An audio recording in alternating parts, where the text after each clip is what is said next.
You didn't land here by chance. Something inside you has reached a quiet breaking point, not through drama, but through a slow burning truth you can no longer ignore.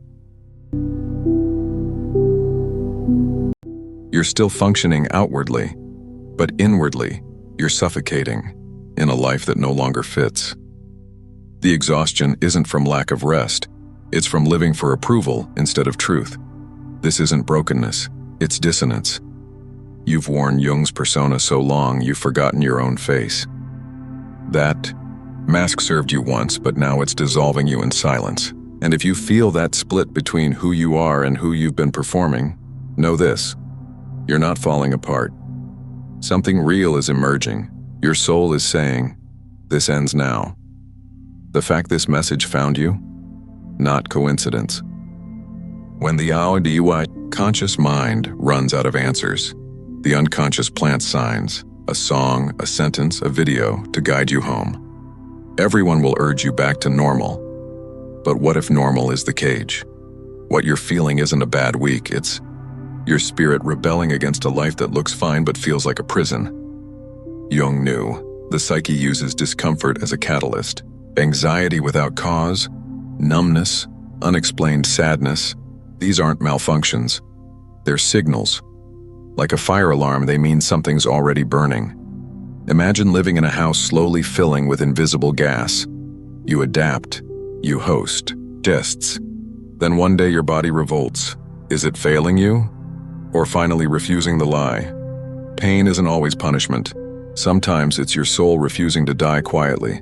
What's crumbling isn't your true self. It's the armor you built to survive. The people-pleasing, the silenced voice, the yes when your gut screamed no. That armor once protected you. Now it's choking you. This pain is a threshold. Resist it, and it becomes chronic suffering. Lean into it, and it becomes initiation. Raw, messy, but liberating. As you shift within, reality mirrors it back. The right words find you. A melody unlocks something frozen. Jung called this synchronicity, not magic, but alignment, and his, warning echoes.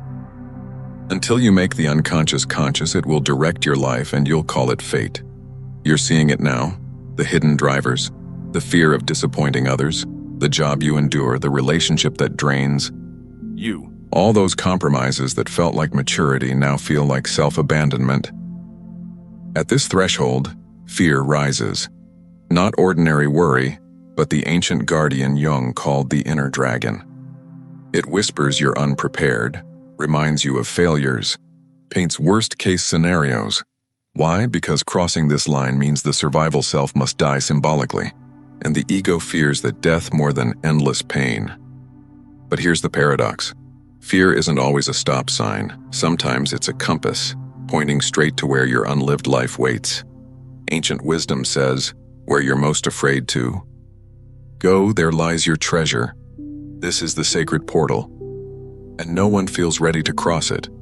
You leap because you're exhausted, from shrinking, performing, living a life that makes your spirit sick. You don't need certainty. You need honesty. I don't know what's next, but I can't stay here. No one is coming to rescue you. Not a partner, guru, or perfect system. Waiting for salvation is a childhood illusion. You're not that child anymore. You're the one who must choose. Radical responsibility isn't blame. It's refusing to be imprisoned by what happened. The healing is yours now. And if this message met you at this moment, treat it as significant. Your old life, the compromises, the peacekeeping, the identity built for others, is ending. On the other side of your fear is your true life. Jung's Enantiodromia explains it. Push anything to an extreme, and it flips. Your stability became a prison. Your responsibility, a cage. This isn't failure. It's evolution forced by the unconscious when you won't change willingly. You're in Nigredo, the alchemical blackening, the dark night of the soul. Not a crisis, but the necessary breakdown of a false structure. The crumbling isn't wrong. It's proof something is finally right. Your nervous system is waking up. Your intuition is rebooting. Awakening isn't peaceful. It's disorienting because you're becoming someone new while the old fights to survive. Now, the quantum layer. You've been collapsing probability waves into a reality that matches your frequency, not your wishes, but your actual state.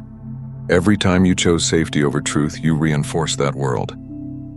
But the moment you withdraw energy from the lie, the field reorganizes. The observer effect proves it. What you observe becomes real.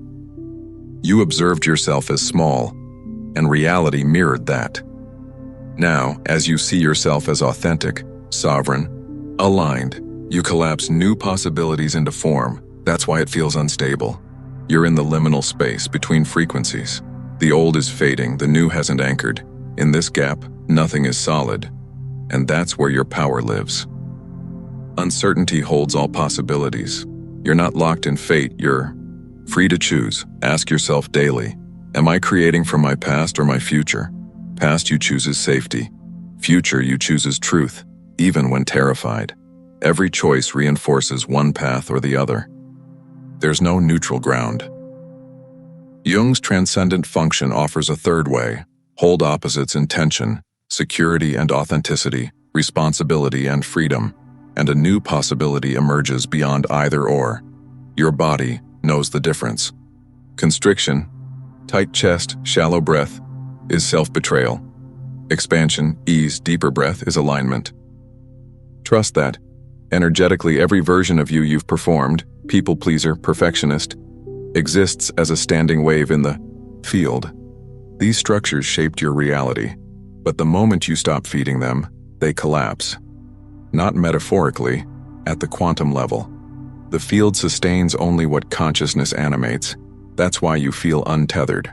You're in the void, the space between death and rebirth. The ego calls it annihilation. It's not. It's pure potential. You're being invited to create from emptiness, not fix the old. Like a caterpillar in the chrysalis, you're not growing wings, you're liquefying. Your entire structure breaks into imaginal cells holding the blueprint of what's next. The butterfly already exists as a probability wave. You don't create it, you allow it. Resistance, clinging to the old, is what makes it painful. Your soul has been orchestrating this for years. Every loss, trigger, disappointment was preparation. Nothing was wasted. You're here because you're finally ready, not comfortable, but ready, because staying the same now hurts more than changing. Comment. My past life is over. My true life begins now. Don't overthink it. This is a declaration to the quantum field, a conscious break in the loop. What's coming won't be a polished version of the old. It will be fundamentally different, because you are. And when you shift this deeply, everything reorganizes. After dissolution comes integration. You can't jump straight into the new. There's a reconstruction phase, slower, quieter. You learn to build from the inside out. Trust your guidance. Feel truth. Choose growth over comfort. You'll be tested. Old patterns will tempt you back. People from your past may resurface, offering the old role. These aren't setbacks, they're confirmations. The universe is asking, are you serious? Every time you choose differently, you anchor the new frequency, create your own initiation, burn a symbol, write a letter to your past self, begin a practice the new you would do. These are psychic markers that tell your unconscious, this is real. When you shift frequency, your entire reality recalibrates. Jobs, relationships, situations that match the old vibration become intolerable, not because something's wrong, but because they no longer resonate. People will sense the change. Some will celebrate, others will resist, because your authenticity exposes their stagnation. Let them. Keep choosing truth. Now the core, shadow integration. Your shadow holds everything you repress to be acceptable: rage, desire, power, wildness. You buried it to belong.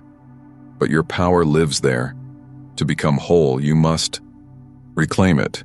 Shadow work isn't pretty. You'll face shame, manipulation, betrayal. But it's necessary. You can't be whole while rejecting half of yourself.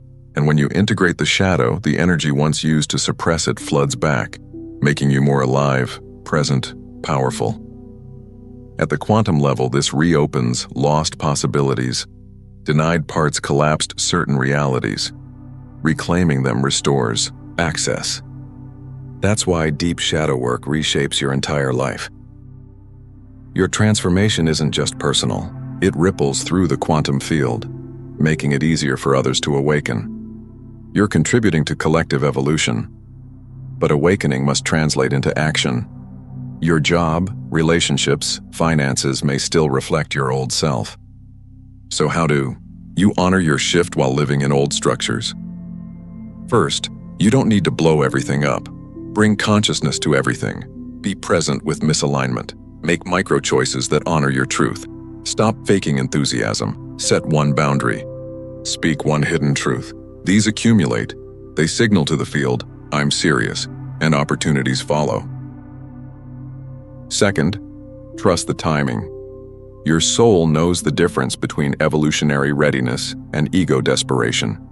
Sometimes you must sit in the in-between because it holds lessons you can't access once you're fully in the new.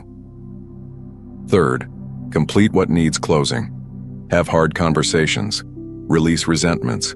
Grieve. Thank what served you. These acts create energetic release. You may lose people, roles, versions of yourself, but what you're losing was already dead. You're just finally burying it, and you'll begin to see through the collective trance. How many live asleep, performing, slowly dying while calling it normal. That clarity may bring anger. Feel it, but let it fuel your commitment to live differently. This video found you because your unconscious has been guiding you home. Notice its other signs: dreams, symptoms, recurring lessons. Your deeper mind speaks in symbols. Your shift matters beyond you. Consciousness is interconnected. Every authentic choice alters the field for everyone. As Sheldrake's morphogenetic field shows, when one awakens, it becomes easier for others. You're paving pathways in consciousness. You won't feel ready. Clarity comes after commitment, not before. Your old life built on compromise is already over. The question isn't if it ends. It's whether you'll midwife what's being born or resist and suffer longer. Surrender isn't giving up. It's releasing who you were to become who you're meant to be. Trust the intelligence behind this breakdown. It's crafting your way. Breakthrough. Drop one word in the comments that captures your commitment. One word. The field responds to clarity. Subscribe, not just for content, but to stay coherent with this frequency. To remember, you're not alone. Your new life is already forming in the quantum field, waiting for you to step in. Revisit this tomorrow to anchor these frequencies.